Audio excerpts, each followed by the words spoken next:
Hello दोस्तों, नमस्कार। आपका आपके YouTube channel railway real news पे स्वागत करता हूं। अगर आप दोस्तों 2026 के लिए ग्रुप डी की एग्ज़ाम के लिए या रेलवे की किसी एग्ज़ाम के लिए तैयारी करते हैं तो यह वीडियो आपके लिए बहुत ही इंपॉर्टेंट है और बहुत ही सही समय पे पहुंची है।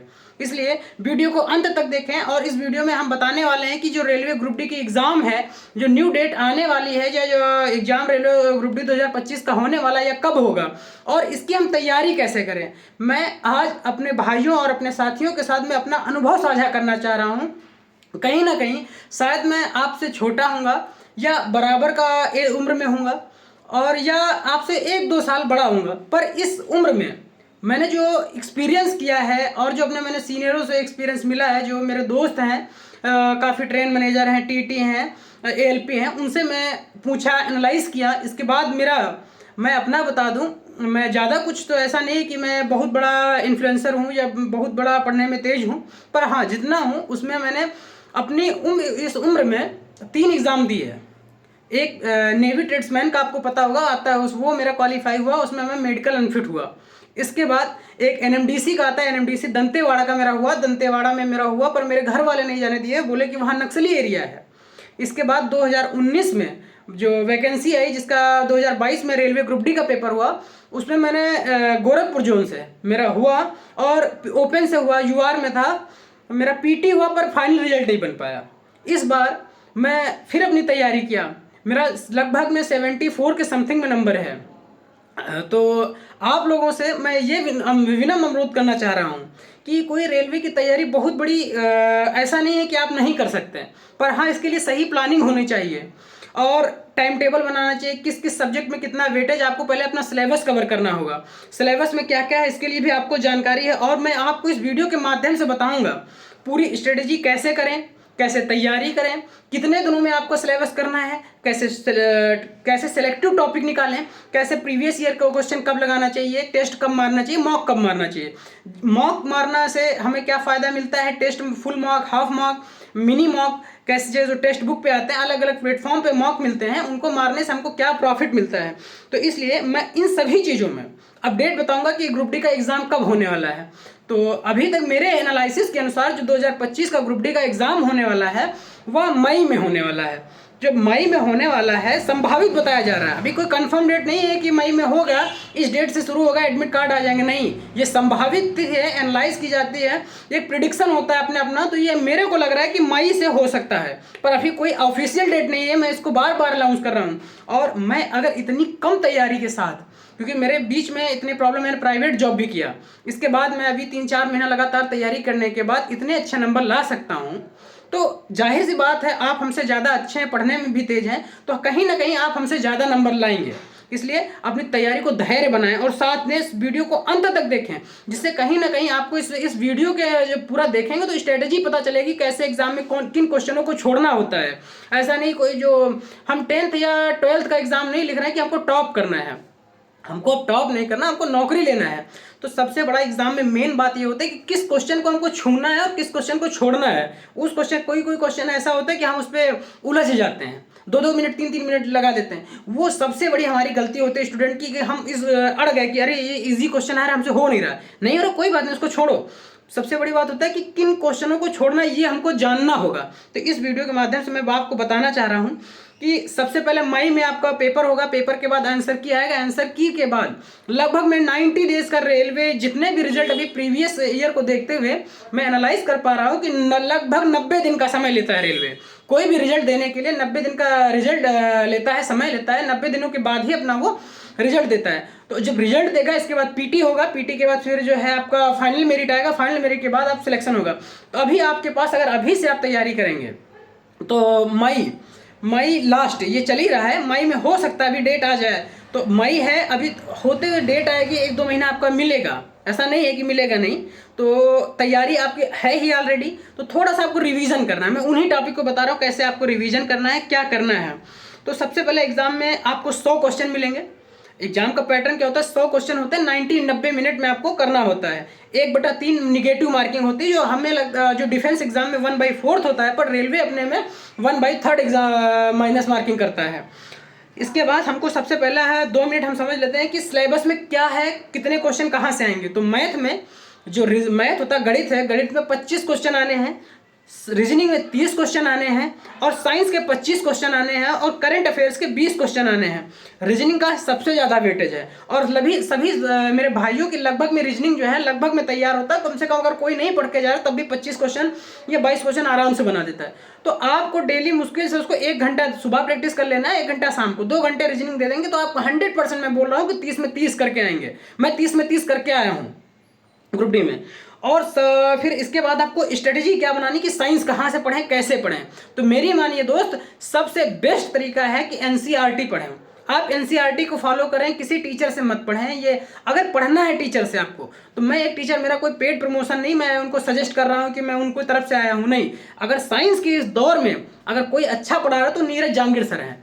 मैथ के दौर पे अगर मैथ आपको 25 क्वेश्चन की तैयार करना है तो मैथ बहुत हाई क्वेश्चन मत पढ़िए कि हम सीडीएस का पढ़ेंगे, एनडीए का क्वेश्चन पढ़ेंगे, वो फंसेगा नहीं। एकदम इजी क्वेश्चन, कैलकुलेशन पर आप बूस्ट करिए। अपनी कैलकुलेशन करना है, 1 से 20 तक 30 तक पहाड़े याद कर लीजिए, 1 से 30 तक क्यूब याद कर लीजिए, स्क्वायर याद कर लीजिए, स्क्वायर। अगर उनको जितनी अच्छी आपकी कैलकुलेशन होगी उतना ही जल्दी आपका समय बचेगा। एग्जाम में 2-4 क्वेश्चन मैथ के लेंदी आते हैं, पर उनको आपको नहीं ध्यान देना। उनकी जो पहले जब हमारे इजी क्वेश्चन क्या होता है कि इजी तो ना गलत हो, अगर इजी गलत हो रहा है तो आप रेस से ऐसे ही बाहर हो जाएंगे। तो इसलिए सबसे अच्छा है कैलकुलेशन पे बूस्ट करें। और अगर आपको यूट्यूब से प्रैक्टिस करना है रेलवे के लिए, तो मैं जिससे किया हूँ वो विपुल सर एग्जामपुर के मैथ पे, मैं उनसे मैथ किया हूँ। और रीजनिंग के लिए मैं किसी टेक्स्ट बुक का टेस्ट सीरीज लगाता था प्रीवियस ईयर का। और अगर आपको साइंस पढ़ना है तो मैं Neeraj Jangir, science the magnet करके उनका चैनल है, उससे पढ़िए, उससे ज़्यादा अच्छा कहीं नहीं जाता। और मैं आपको बता दूं कि आप कास्ट से हैं, OBC, UR, SC, EWS, ST category से, तो आप कितना नंबर पकड़ के चलेंगे कि अराउंड कि मेरा अप्रॉक्स में इतना नंबर सही होना चाहिए जिससे मेरा सिलेक्शन हो जाए। तो जर्नल के लिए आपको कम से कम 75 से 80 करना ही होगा भाई, क्योंकि ग्रुप डी है, 1.5 करोड़ लड़का बैठता है, 32,000 वैकेंसी, 22,500 वैकेंसी आई है, फॉर्म उतना ही पड़ा है। तो कम से कम आप 75 से 80 रॉ स्कोर पकड़ के चलिएगा। और इसके बाद 70 नंबर, 75 से 70 के बीच आपका ओबीसी रहेगा, फिर 65 से 70 के बीच में एससी, फिर 65 से 70 के बीच में एससी, और फिर 60 से 65 के बीच में एसटी कैटेगरी रहेगी। ये ओपन वालों की कटाव में बता रहा हूँ। ईडब्ल्यूएस 75 से 80 अगर उनका है तो 78 से 75 ईडब्ल्यूएस का जाएगा। इतना आप अगर पकड़ के चल रहे हैं तो 100% आपका सिलेक्शन होगा। और ऐसा नहीं कि ये नंबर लाया नहीं जा सकता, लाया जा सकता है। इसके लिए प्लानिंग करना पड़ेगा, आपको स्ट्रेटेजी बनानी पड़ेगी कि कितनी देर हमको पढ़ना है। डेली 4 से 5 घंटे आप पढ़िए, और सब डेली 4 से 5 घंटे पढ़िए, और एक मॉक मारिए। मॉक में एनालाइज करना है आपकी कहाँ पे गलतियाँ कौन सी हो रही हैं। कुछ लोग डेली मॉक मारते जाते हैं, टेस्ट मारा सुबह, उसको देखा इतना नंबर है, 53 नंबर आया, वो डिमोटिवेट हो गया। ऐसा नहीं करना है। आप मॉक दीजिए, इसके बाद उसको एनालाइज करिए, उनमें जो क्वेश्चन गलत हो रहे हैं उनको एक अलग बुक में नोट करिए, उन क्वेश्चन को आप रिवीजन करिए। एक बार जब मॉक देने से पहले एक बार देखिए कि हमने इस क्वेश्चन पे यहाँ पे गलती की, तो जब 2-3 बार धीरे धीरे आप मॉक मारेंगे तो आपके अंदर का डर खत्म होगा, और वो क्वेश्चन जो है आपको रिपीट मिलने लगेंगे। फिर धीरे धीरे आपका नंबर इंक्रीज होगा। अगर आप डेली एक मॉक मार रहे हैं तो कहीं ना कहीं आपका कॉन्फिडेंस लेवल भी बढ़ेगा और नंबर भी इंक्रीज होंगे। दूसरी बात, सबसे आजकल का यूथ में जो लड़के हैं वो सबसे बड़ी गलती करते हैं कि करंट अफेयर्स का कहते हैं हम स्पीडी ले आएंगे, इजुटेरिया की बुक ले आएंगे, 15 दिन में लास्ट में रट लेंगे। नहीं भाई, नहीं होगा। मेरे से भी नहीं हुआ। मैं 5 क्वेश्चन करके आया था जिसमें से मेरा 2 क्वेश्चन गलत हो गए।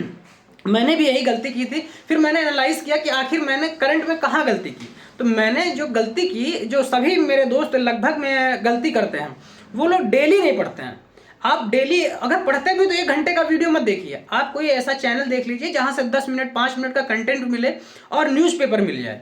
आपके आस पड़ोस यहाँ रूम लेकर रह रहे हैं, वहाँ पे न्यूज़पेपर पढ़िए, न्यूज़पेपर से करंट आपको अपडेट रहेगा। और 10 से 5 मिनट का करंट का देखिए। इसके बाद जब पेपर आए तो एक बार बुक ले आइए, या वीडियो पे बहुत लॉन्ग वीडियो जो होता है उन पे ध्यान मत दीजिए। और जो पर हाँ, कुछ ऐसा होता है कि भाई हम 20 नंबर का छोड़ के चलते हैं, तो आप करंट अफेयर्स को आप इग्नोर नहीं कर सकते हैं, क्योंकि करंट अफेयर्स का सिलेबस बढ़ ही चुका है और हमेशा बढ़ता जा रहा है। आप देख रहे हैं इस बार रेलवे में जो ग्रुप डी का पेपर हुआ है, अगर किसी ने किसी सब्जेक्ट ने परेशान किया है तो करंट अफेयर्स। रेलवे का जब मॉक टेस्ट जारी हुआ तो अचानक उसने जो है जीके की जगह पे करंट अफेयर्स रखा। करंट अफेयर इस कदर का रखा कि अगर मेरे दोस्त करंट देखते थे जो नहीं पढ़े थे, तो सच मानो उनको करंट ही लग जा रहा था, ऐसा उसने करंट बनाया। तो इसलिए आप करंट अफेयर्स को इग्नोर करके नहीं चल सकते। अगर आप करंट अफेयर्स को इग्नोर कर रहे हैं, अगर आप करंट अफेयर्स को इग्नोर करके चलना है कि भाई हम 80 नंबर पे करके आएंगे, 80 नंबर हो जाएंगे, तो ये एक दो हो सकते हैं अपवाद है कि भाई आप 80 करके आए 80 सही हो सकता है, पर इतना कोई बड़ा ब्रॉड माइंडेड नहीं होता कि 80 करके आया, एक्यूरेसी इतनी नहीं होती कि 80 करके आया 80 सही हो। हाँ होता है, क्योंकि करंट अफेयर्स और साइंस जो है, साइंस में गलत होने के चांस रहते हैं, रीजनिंग सही कर देंगे, मैथ सही कर देंगे, बस साइंस और करंट अफेयर्स में आपको एग्जैक्ट लाइन टू लाइन याद है तभी कर पाएंगे, इसलिए करंट अफेयर्स को आप नेग्लेक्ट नहीं कर सकते हैं। बाकी अगर मेरी ये जानकारी यूजफुल लगी है तो वीडियो को लाइक करें, सब्सक्राइब करें, शेयर करें, और मैं इसी तरह की इंफॉर्मेटिव वीडियो लाऊंगा। और मेरी जो है अभी जो ग्रुप डी पे केस लगा है, कोर्ट केस हुआ है, तो मेरे तेलंगाना के कुछ लड़के हैं, अभी आज भी मेरे से बात हुआ है, मेरे एक रेलवे एग्जाम क्रैकर करके ग्रुप बना हुआ है, उसमें मैंने रिकॉर्डिंग भी छोड़ा है। उन भाइयों ने मेरे को बताया कि क्या हो रहा है भैया, कैसे चल रहा है, कैसे कोर्ट में रेलवे के वकील आके बोल रहे हैं, कैसे जो ओल्ड सीसी हैं उनके वकील आके बोल रहे हैं। तो मैं जल्द से जल्द कल इस वीडियो जो इस मुद्दा चल रहा है इस पर वीडियो बनाऊंगा। आप अगर मेरे से जुड़ना चाह रहे हैं तो डिस्क्रिप्शन में लिंक दिया है, उस पर रेलवे एग्जाम क्रैकर करके वहां पे आप ज्वाइन कर लीजिएगा और पल पल की अपडेट पाइए। ये जो चैनल है यहाँ पर सच्चाई, हर बात सच्चाई के और बिना डर के रखी जा रही है। ऐसी ही इन्फॉर्मेशन वीडियो के लिए आप चैनल को सब्सक्राइब करें, लाइक करें, शेयर करें। धन्यवाद। जय हिंद, जय भारत।